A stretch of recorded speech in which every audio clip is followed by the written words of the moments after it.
Ishq ertagi serialidagi erkak, ayollarga suyagi yo'q Demir O'ri orqali o'zbek tomoshabiniga yaxshi tanish bo'lgan Ozan Guven Muhtasham 100 yil undan so'ng Bobil seriallaridagi o'ziga xos rollari bilan yana muxlislar e'tiborida bo'ldi. Ozan Guven 1975-yil 19-mayda Germaniyaning Nyurnberg shahrida tug'ildi. Balog'atga yetguncha G'arbiy Berlinda yashadi. Istanbulga ko'chib o'tgandan so'ng Istanbul konservatoriyasining zamonaviy raqs kursiga o'qishga kirdi.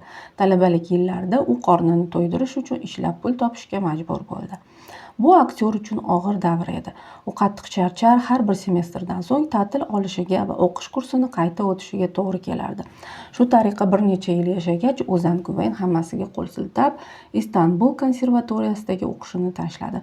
U aktyorlik kurslariga qatnay boshladi va ularni muvaffaqiyatli tamomlagandan so'ng teatrga ishga joylashdi. Ma'lum vaqt o'tgach, Ozan turk armiyasiga tezkor xizmatga ketdi. Uning fikricha, armiya har bir erkak hayotidagi zarur bosqich. Qolaversa, aktyor harbiy ish borasida tajriba orttirdi va bu Muhtasham 100 yil tarixiy serialida suratga tushayotganda juda asqotdi. Ozan Guven kinoda suratga tushishdan tashqari o'z biznesi bilan ham shug'ullanadi. U Istanbuldagi poyabzal do'konining egasi. Aktyor turk tilidan tashqari nemis va ingliz tillarida bemalol gaplashadi. Ozan Guvenning debyuti rejissyor Ali O'zgenturkning Balalayka dramatik filmida bo'ldi. Bu rol artistning yulduzlik faoliyatining muvaffaqiyatli ibtidosi edi. Bu filmdagi roli uchun u Turkiyaning eng yaxshi yosh aktyori sifatida taqdirlandi. 3 yildan so'ng Ozan Guven Asli va Kerem ko'p qismli komediyasida suratga tushdi. Bu serial tomoshabinlarga juda manzur bo'ldi. Shundan so'ng aktyor yanada tanildi. Ozanga katta shon-shuhrat va butun dunyodagi tomoshabinlar mehrini Muhtasham 100 yil serialidagi roli olib keldi.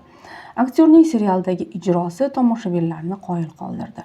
Ozan Guvenning so'nggi teleloyihalaridan biri Bobilda turk televideniyasining eng mashhur aktyorlari Halit Ergench, Asli Enver, Birje Akalay, Nur Fettahoğlu suratga tushdi.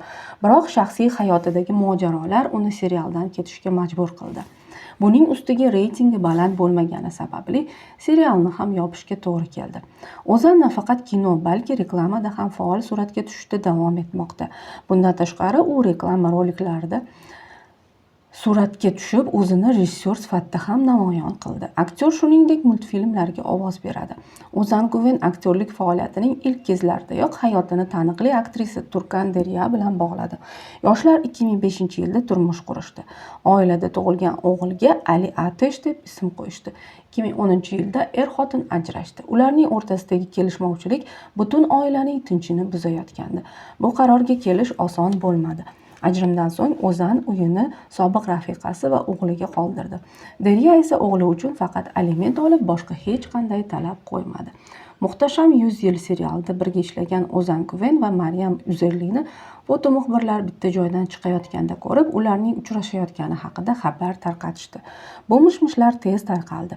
Garchi Uzerli Guven bilan yaqin munosabatlarni inkor qilib qalbi band emasligini uqtirsa-da, hamma ularni juda chiroyli juftlik deb hisoblardi. Ozan Guven so'nggi paytlarda o'zidan ancha yosh kichik Deniz Bulusuz bilan yaqin munosabatda edi. Keyinroq aktyorning Denizga nisbatan zo'ravonlik qilgani, unga jismonan zarar yetkazgani haqida xabar tarqaldi. Bulusuz o'z huquqini himoya qilishini ta'kidladi. Internetning ko'p foydalanuvchilari aktyorni bu ish uchun ayblashdi.